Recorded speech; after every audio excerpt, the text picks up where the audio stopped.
ഇതിൽ അറബികൾ വിഡ്ഢികളാണെന്നും അതുപോലെ മക്കയിലേക്കും മദീനയിലേക്കും പോകേണ്ട കാര്യമൊന്നുമില്ല, മക്കയും മദീനയും നമ്മുടെ വീട്ടിലേക്ക് വരും എന്നൊക്കെയുള്ള വളരെ വ്യത്യസ്തമായൊരു പ്രത്യയശാസ്ത്രമാണ് അദ്ദേഹം അവതരിപ്പിക്കുന്നത്. ഇത് കേൾക്കുമ്പോൾ ഇവർക്ക് കലിതുള്ളുക സ്വാഭാവികമാണ്. കാരണം അദ്ദേഹം പറയുന്നത് മനുഷ്യ നന്മയെക്കുറിച്ചാണ്. നേരിനൊപ്പം മനുഷ്യൻ നിൽക്കണം, മതത്തിൽ വിശ്വസിക്കേണ്ടത്, ദൈവത്തിലേക്ക് പോവേണ്ടത് നേരിനെ ഉയർത്തിപ്പിടിച്ചുകൊണ്ടാണ്. അതിന് മതവ്യത്യാസമൊന്നുമില്ല.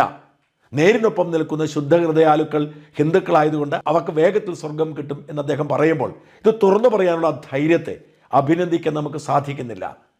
ഇസ്ലാം മതവിശ്വാസിയായ ഒരാൾ മറ്റു മതത്തെ അംഗീകരിക്കുന്നത് ഇന്ത്യൻ ജനാധിപത്യത്തിന് വിജയം കൂടിയാണ്.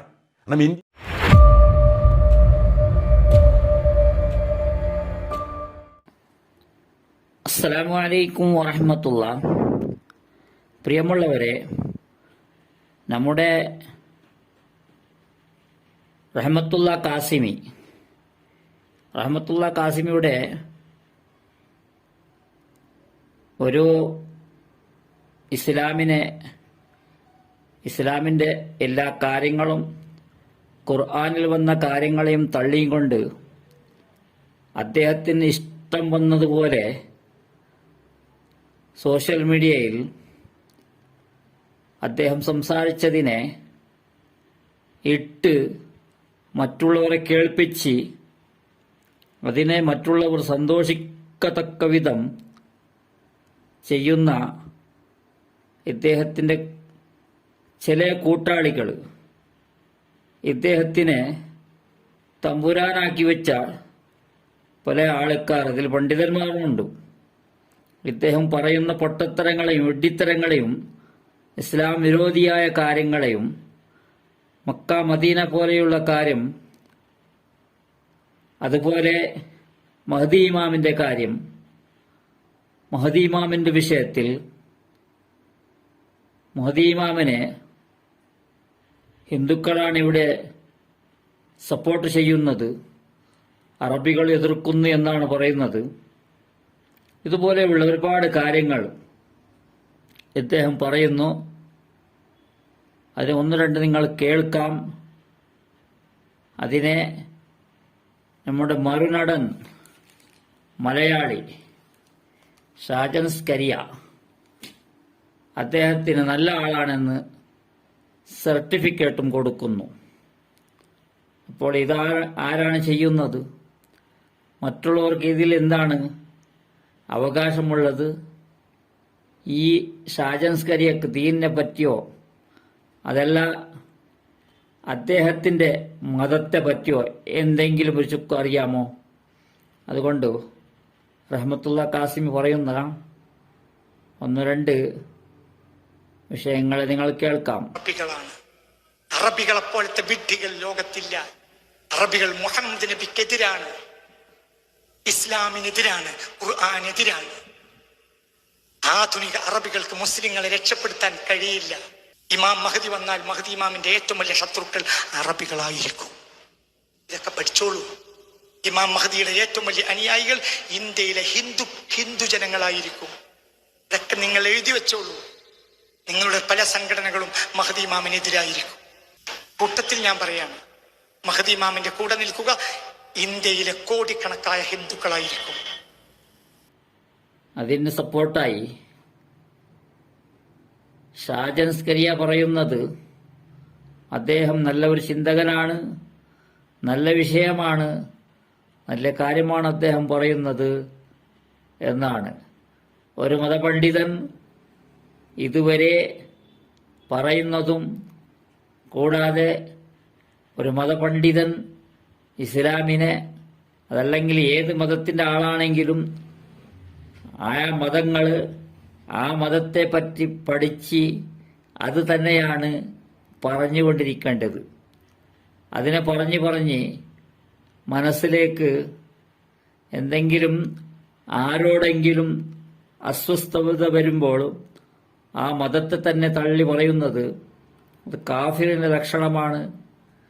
ഏത് മതമാണെങ്കിലും ആ മതത്തെ തള്ളി പറയുന്നത് അത് ആ മതത്തിനെ ദ്രോഹിക്കുന്നതാണ് എന്നാണ് പറയേണ്ടത്. ഇവിടെ ഷാജൻ സ്കരിയ ഒന്നും അറിയുകയില്ല. അദ്ദേഹത്തിന്റെ സ്വന്തം മതത്തെ പറ്റിയും അറിയില്ല, ഇസ്ലാം മതത്തെ പറ്റിയും അറിയില്ല. അദ്ദേഹം പറയുന്ന ഒരു ക്ലിപ്പ് കേൾക്കുക. ചിലർ അന്ധമായി ഇത്തരം വെറുപ്പ് പ്രചരിപ്പിച്ചുകൊണ്ടിരിക്കും. എന്തിനാണ് അവർ എന്നെ തെറി വിളിക്കുന്നത്? ഞാൻ ഇന്നേ വരെ ഇസ്ലാം മതത്തെയോ ഇസ്ലാം വിശ്വാസത്തെയോ കുറിച്ച് ഒന്നും മോശമായി പറഞ്ഞിട്ടില്ല, തള്ളി പറഞ്ഞിട്ടില്ല. എങ്കിലും ഞാൻ മുസ്ലിം വിരുദ്ധനായി ചിത്രീകരിക്കുന്നു എന്നതാണ് ഞാൻ ഈ പറഞ്ഞ വർഗീയവാദികളുടെ മതഭ്രാന്തന്മാരുടെ ലക്ഷണം. എന്നാൽ അങ്ങനെയൊന്നും അല്ലാത്ത മതപണ്ഡിതന്മാരേറെയുണ്ട്. ഞാൻ അവർ പലരെയും പരിചയപ്പെട്ടിട്ടുണ്ട്. കാന്തപുരത്തിൻ്റെ മകനെ ഞാൻ പരിചയപ്പെട്ടു. ഇവരൊക്കെ എന്നെ ഇഷ്ടമുള്ളവരാണ്. ഞാൻ മതവിരുദ്ധമായി ഒന്നും പറഞ്ഞിട്ടില്ല, ഞാൻ ഇസ്ലാമിനെതിരെ ഒന്നും പറഞ്ഞിട്ടില്ല എന്ന് വിശ്വസിക്കുന്നു. പക്ഷേ ഈ സോഷ്യൽ മീഡിയയിൽ ഒരു വിശ്വാസം ഞാൻ മുസ്ലിം വിരുദ്ധനാണെന്ന് അതിനെ അതിജീവിക്കുന്നവർ. ഇതാണ് നമ്മൾ മറ്റുള്ളവർക്ക് ആഹാരം ഇട്ട് കൊടുക്കുന്നത്. ഒരാൾ പയച്ചു പോയാൽ പോട്ടെ, കൂടെ നിൽക്കുന്നവർ തെറ്റ് സംഭവിക്കുമ്പോൾ അതിനെ പറഞ്ഞു കൊടുക്കാതെ തെറ്റായ മാർഗത്തിലാണ്, തെറ്റായ വാക്കുകളാണ് നിങ്ങൾ നാട്ടിൽ നിന്ന് വരുന്നത് എന്ന് പോലും പറയാൻ തയ്യാറാകാത്ത പണ്ഡിതന്മാർ, ആലിമീങ്ങൾ കൂടെ നിൽക്കുന്നു എന്ന് പറഞ്ഞാൽ ഇത് അവസാന കാലത്ത് ഒരു അടയാളമാണ്. അതിനെ ഇതുപോലെയുള്ള ഷാജൻസ്കരിയ സർട്ടിഫിക്കറ്റ് കൊടുക്കാനും, പിന്നെ ഇദ്ദേഹം പറയുന്നു എന്നെ മുസ്ലിം വിരോധിയായി ചിത്രീകരിക്കുന്നു എന്ന് ഒരുപാട് പറയുന്നു. ഇദ്ദേഹം ചെയ്യുന്ന കാര്യങ്ങൾ, ഇദ്ദേഹം ഓരോ മതത്തിന്റെ വിഷയത്തിൽ അതിൻ്റെ ഇടയ്ക്ക് കയറി സംസാരിക്കുന്നത്, മതത്തെ പഠിക്കാതെ അത് അറിയാത്ത ആള് സംസാരിക്കാൻ പാടില്ല. ഒരു മതപണ്ഡിതൻ ആ മതത്തെപ്പറ്റി ആദ്യം എന്താണോ പറഞ്ഞത്, ആ പറയുന്നത് ഖുർആനും ഹദീസും നോക്കിയാണ്. അവസാനം മാറ്റിപ്പറയുമ്പോൾ അത് നല്ല ആളാണെന്ന് പറയണമെങ്കിൽ ആ പറയുന്ന ആളെക്കാളും ഈ മറുനാടൻ മലയാളി പറയുന്ന നമ്മുടെ റഹ്മത്തുള്ളയേക്കാള് വട്ടാണ് എന്ന് പറയാം ഈ ഷാജൻ സ്കരിയക്ക്. അപ്പൊ ഇവർക്ക് ഇദ്ദേഹത്തിന് മതത്തെ പറ്റി അറിയാമെങ്കിൽ ഒരു ആള്, സാധാരണ ഒരു ആള് നിരീശ്വരവാദിയോ വേറെന്തെങ്കിലോ ആയി എന്തെങ്കിലും പൊട്ടത്തരം പറഞ്ഞ് കൊണ്ടുപോയാൽ അത് വേറെ വിഷയമാണ്. ഇവർ മതപണ്ഡിതനാണ്. ഇതുവരെ ഒരുപാട് ആൾക്കാർ ക്ലാസ് എടുത്തതും പ്രസംഗിച്ചതും ഖുർആനും ഹദീസും നോക്കിയാണ്. ഇപ്പോൾ ഖുർആനിനെയും അതുപോലെ മക്ക, മദീന, ഏതെല്ലാം പ്രധാനമായ നമ്മുടെ വിശ്വാസമുണ്ടോ അതിന് നേരെ തിരിച്ചാണ് ഇദ്ദേഹം പറയുന്നത്. ഇദ്ദേഹം ഒരു വട്ടനാണ്. അതുപോലെ സർട്ടിഫിക്കറ്റ് കൊടുക്കുന്ന ഷാജൻസ്കരിയെയും അതിനേക്കാൾ ഡബിൾ വട്ടനാണ്. രണ്ടാളെയും ഒറ്റടുത്ത് കൊണ്ടുപോയി അഡ്മിറ്റ് ചെയ്യേണ്ടതാണ്. നിങ്ങൾ നല്ലപോലെ ചിന്തിച്ച് പ്രവർത്തിക്കുക.